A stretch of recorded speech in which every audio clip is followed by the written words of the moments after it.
is that since like starting from February until now, there's already a 70% drop on number of flight, which means that a lot of this is how much the coronavirus has impacted. And another thing for you to aware of is that based on you can see the red color one, it means that like more than 100 countries and territories have travel restriction due to coronavirus. So this is also another context that we are all aware that like it's not that easy to travel. It's not easy to actually get flight as well. And also it's also not encouraged to actually travel as well due to like we want to avoid the transmission. And the third question is that I'm aware about school timeline in my country and in my entity partner. So it's the same process again. If you're super aware, you put 1, somehow aware you can put 2, and not aware you can put 3. Okay, I saw there are some put 3, which is super cool. Yeah, nice. So it's also between like 2. Also most of you are at 2, which is you somehow aware of that. So like I think like a lot of news in coronavirus is that you always on monthly basis you will get different information. But then if you can see on it, one of the data that we get so far from 20th of April 2020 is that in terms of the school closure, you can see that countrywide, there are a lot of countries and territories are in the state of countrywide closing school. Only some are localized and very, very little, like I think like 3 countries or territories that are actually still open. So what happened is that like these things will actually impact the whole timeline on how we actually deliver realization, because we work with school, we work with university. And this is also some information that is really important for you to keep taking note as you are from your MCPP product. And then another one is that I'm aware about the current global and my country economy and the possibility of return. So this is more about the economic part and how much likely my country is able to return on the economy. So you can put as well. Okay, so I see that the general trend is also towards a part where it's also kind of in the middle as well, most of you. Nice. Cool, and there are a very small amount of you actually aware, so it's good. So I think one of the things that like a lot of, if you read a lot of article or resources, a lot of people are expecting to have recessions from this period of time until the end of 2020, and some projection would be like probably until next year that the recession would be take like around like 2 years time to actually to be over with.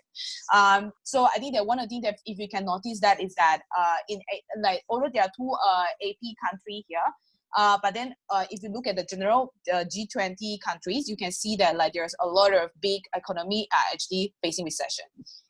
And then the next question would be, I'm aware about the current business trend and opportunity. So like, are you aware about in your country or globally, what are the business trend and opportunity? And in this case, I want to change a bit more. If you are someone that you're super aware, you can write down what is the thing that you're aware that are actually trends and opportunity. You can write it down. Like what are the trends and opportunity that you are seeing that happen right now? Yeah, besides putting a number, you can also write down the trend and opportunity that you are seeing.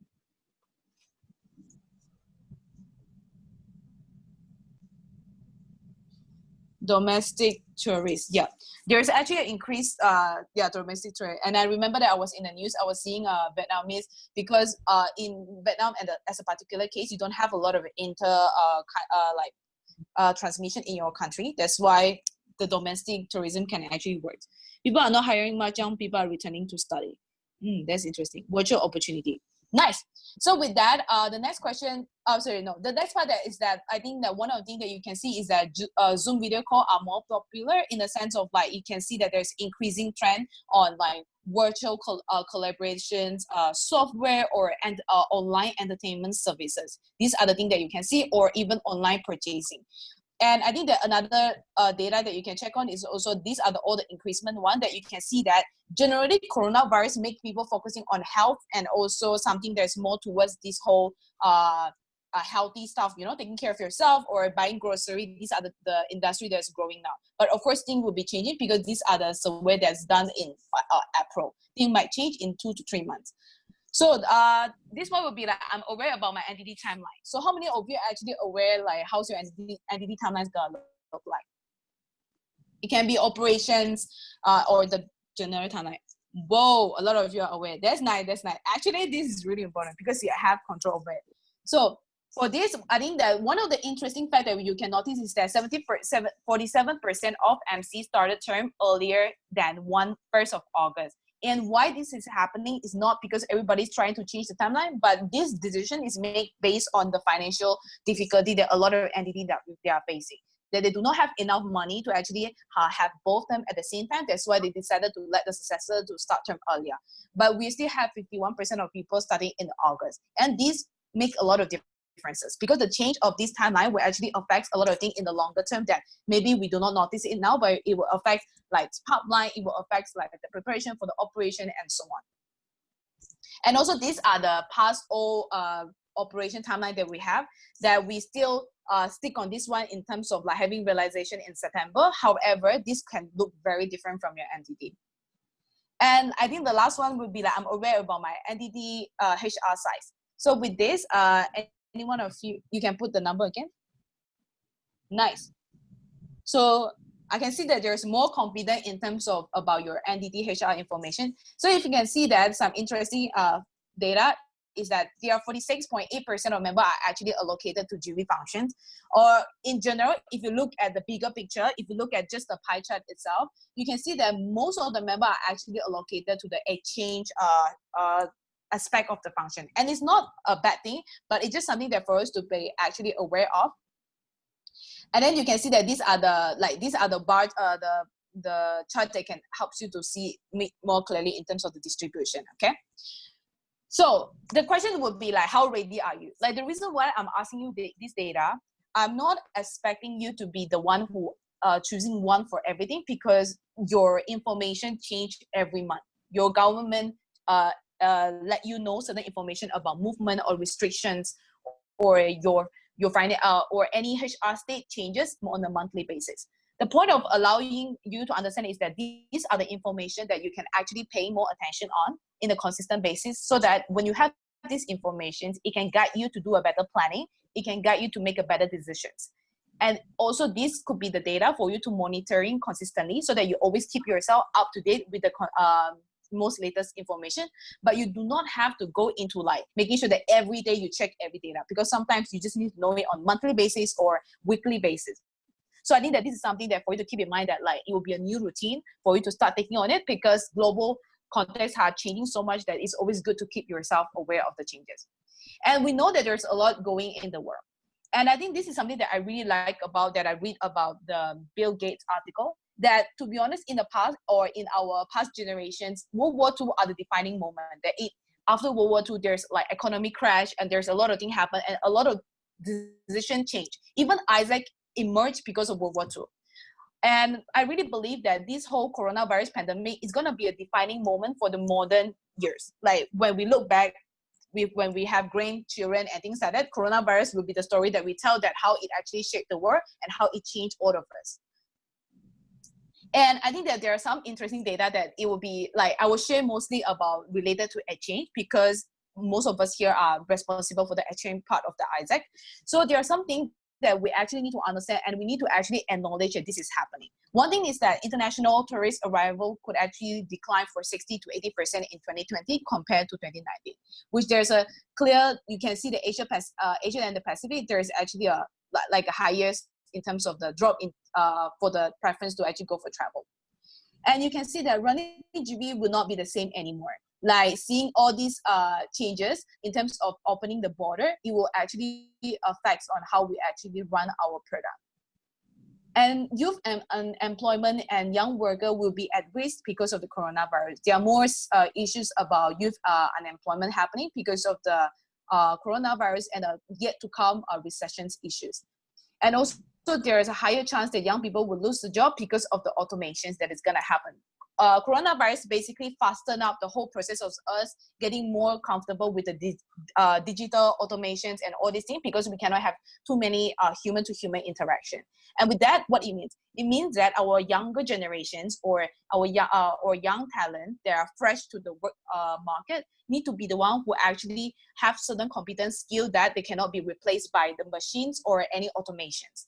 That's why running GT could be actually more attractive to a younger generation in a way that they need to find a job opportunity. But of course, it depends on your country and territory context as well. And if you can see that based on this entity are mostly on the key player of Isaac, which they actually contribute to a lot of exchange, there are a lot of customers actually are being careful with their spending, which means that they're actually considering like cutting down their spending. And you can see that most of them have more than 50% of agreement, except China, MOC, and also Poland. So the question that we need to start asking ourselves is that if the consumer cutting back their expenses, would our volunteering program still be attractive for them to pay? And also, how would our internship program would be also more appealing for them to choose as a platform for them to develop themselves as well? I think that this is a lot of questions that we need to start asking ourselves. And these are the questions that we usually take it for granted every time when we're actually starting our term, because we always assume that people will want to go for exchange or people will want to go for traveling or go to another country. And these are the changes that already happen. So there's already digitalization happening, like which means that a lot of people are already getting more used to using digital platform to purchasing or to actually getting entertainment. And most likely people will stick to that. And also there's decoupling of the connected world. What this means is that there's also the shift of change of supply chain as well. Like a lot of country or territory used to have like a lot of factory or manufacturing in MOC, and now people are looking into diversifying into different parts of the world. And this could be benefits to certain developing country, for example, Southeast Asia, where people are looking, a lot of developed countries are looking Southeast Asia as a way for them to actually move their factory to this place. And this could actually help us to improve certain economy development in the developing country. And there's also a wider performance gap as well, which means that people, I think that one thing that's very clear is that people who are always be rich or people who are always be more educated, they will have likely the one who actually experience better or having get better opportunity than the one that is actually lesser opportunity or at the reach of poverty. And one thing is that the customer also starting to get more selective in spending because of the trend that we understand that there will be recession. People will actually most likely to want to avoid spending more money.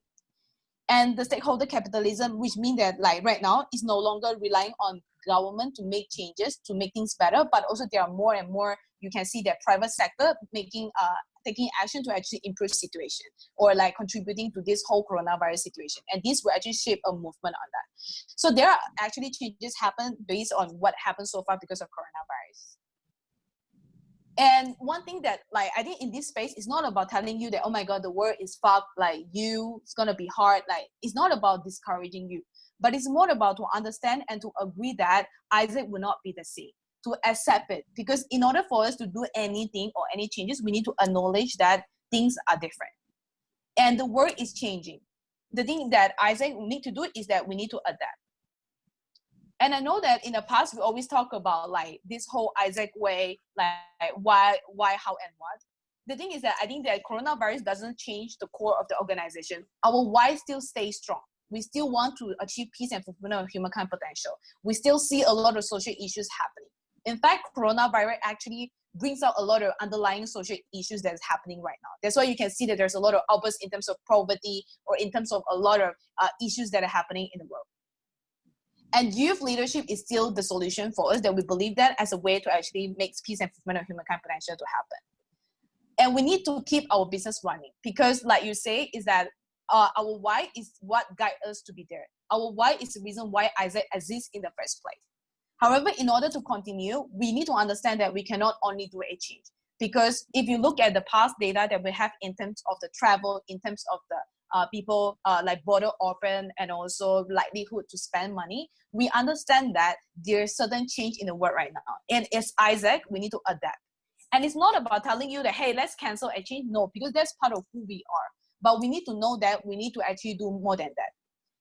We need to think beyond. We need to understand that what are the things that we actually need to start thinking that not just about achieving, but what are the other ways that can also allow us to generate income at the same time, still achieve peace and fulfillment of humankind potential through youth leadership. And like basically what I'm trying to say is that I know that the Isaac is not the same anymore, but it's not that different. It's just more that in the past we focus on this whole thing, but now we still stay true to our why. And we still stay true to our values and the leadership quality that we are developing. However, this time, we will do a little bit more than just achieve. Because we understand that in the end, our goal is to make P and F happen. which is peace and improvement of humankind potential. So we need to brainstorm about this. We need to be more innovative, more agile to try out that. What are the other things that we can do beyond a change? They can also help us to survive sustainably and also still making impact to the society, which is to develop leadership. So I think that this will be one of the questions that I really want you to take it in mind. And also for you to know that a lot of things that happen right now is not something that only Isaac is happening, but also businesses and all the big company are also facing the same thing. And there are some tips that they are doing as well. So one thing that is that in this period of time, it's really important to make sure that whatever position we are in, we need to put our people's safety first. Basically, you can see that we are initiating or expand flexible work arrangement. A lot of us are working remotely, or making sure that if we're going to do a change or we're going to go back to LC meeting anymore, we need to make sure that we have the safety precaution to make sure people are safe and not getting infected. And lastly, is also make sure that we have a consistent conversation with our employee or your membership to let them understand that they are being taken care of.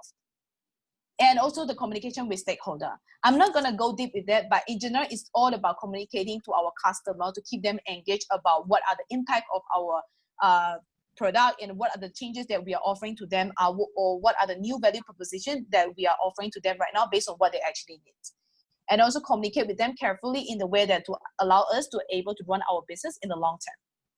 Yeah, and also stay in touch with your IR partner. In this case, for company, it's supplier, but for us, it's IR partner. And also reviewing on your contract to make sure that the contract actually safeguard your sustainability. Because imagine if you have a lot of break approvals suddenly in a period of time, your entity will lose a lot of money. And this is something that you need to be thinking on that as well. And also, what are the legality, liability if you're going to do a change? What is the thing that you need to make sure that Isaac has covered, and what is the thing that Isaac will not cover, and how can you differentiate clearly? And also reshaping our strategy to make sure that we are maintaining business continuity as well, which means that we need to make sure that we are consistently evaluating short-term liquidity. It's no longer an MCVP finance job to come to you and tell you that, hey, we do not have money and please make sure that you earn a goal. But it's mostly for you to also understand that how can I play a part to ensure that my organization has enough financial reserves to actually continue running in the organization. And consistently evaluate to make sure that what are the operation risks, monitoring on how's the recessions, what will be the customer preference, and also what will be the border open. And all this information will help you to make a better decision on when is the best time for you to start operation and how much money or how much prices you should charge your customer. And also considering other supply chain options. In this case, will be IR partnership. There are some new conversation, for example, like travel bubbles, like between New Zealand and Australia. I'm not asking you to directly do IR partner with them, but it's also to look into what are the travel bubble that will happen across the country and how can you utilize this as an opportunity. Countries like Vietnam, they actually has very little infection. You can actually pretty safe to actually have certain travel bubble with other country and territories as well. And yeah, and also understand how the crisis will affect your budget and your plan consistently, and also what are the resources you can get from your government to actually support Isaac. And this is not just MCP job or MCVP finance job. It's a job of every MC member all together working at the same common goal.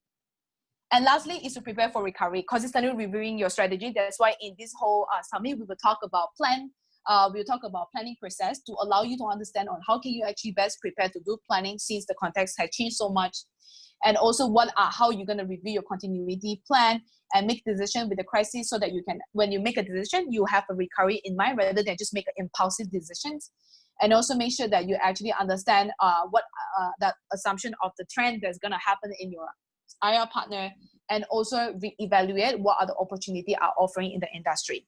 One thing that you need to understand is that what are the industry that's actually growing, which company is actually benefiting from this whole coronavirus, what are the new needs are emerging from the customer because of coronavirus. So these are a lot of things that for you to actually consistently doing it. And it's not something that you do in your planning. It's not something that you learn in OP Summit, but it's a habit that consistently to be educate yourself so that you can always make the right decision at the right time.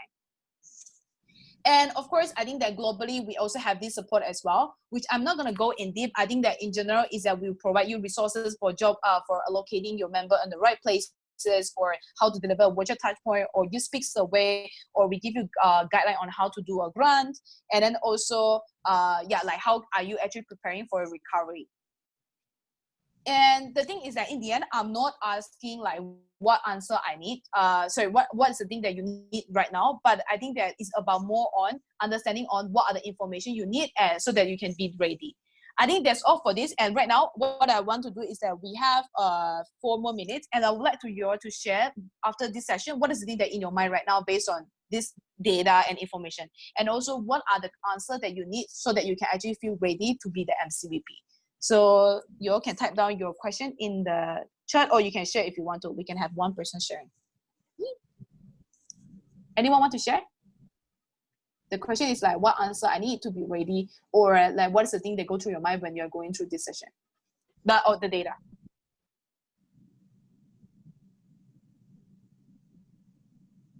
Yeah, you can have some thinking time, no worries.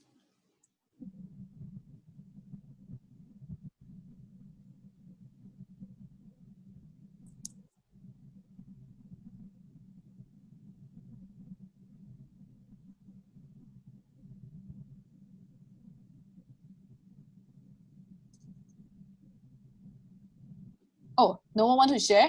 Okay. I was Wait, thinking I want that to share. I probably want to you share. want. I'm just Okay. trying to phrase the question. Yes. If understandably we need to do something different as an organization and different MCs, the thing that I'm wondering is, what if we take an initiative like we sell mentoring programs or whatever, but then Exchange comes back in like October? How do we reconcile the thing that we're pivoting to with the thing that is coming back? Because I'm pretty sure for most countries, the timeline for when we can open borders is super vague right now. I'd be very skeptical if anyone knows like for sure this date, you know? And we need to know like multiple countries' dates for opening borders because that's the only way exchange can happen. So this unpredictability is, or how to work with this unpredictability in specifically for borders opening and closing is the answer that I think I need to be ready. I think it's a really important question to ask, because like you say, is that how can we balance with a new thing at the same time we can still maintaining with the old thing, right? Because if you can come back to the time, then you can use what you actually know to do best, and you can resume back the operation. There's no the best answer. I think it's a lot about how you as an MC know how to manage these two things at the same time. In our planning process, what we guide you is that we will ask you to prepare to build your people competency, which means that before you can start doing exchange, you should have a period of time where you're building your people competency. You're maintaining them. You are still educating them on how to do exchange. Meanwhile, you are preparing for the new initiative, which means that by the time you think that you can do exchange, you are able to come back on it. And you need to do a lot of projection. Maybe sometimes that you project that you can do in December, but what you realize that you actually can do in October. Then you probably realize that, oh, I'm missing the 2 months opportunity.